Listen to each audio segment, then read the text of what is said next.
La droga era nascosta anche in frigo con tanto di etichetta sul contenitore come prevedono le regole per la conservazione alimentare. A scoprirlo gli agenti della polizia di Padova che avevano accompagnato una giovane che si era presentata in questura chiedendo di riavere i propri effetti personali presenti nell'abitazione dell'ex fidanzato.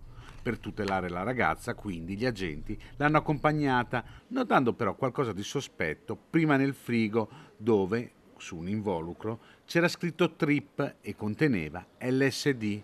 Da qui la perquisizione dell'appartamento, da cui sono emersi quasi 1,5 kg di hashish, 17.400 € in contanti e addirittura un lingotto d'oro da 50 grammi.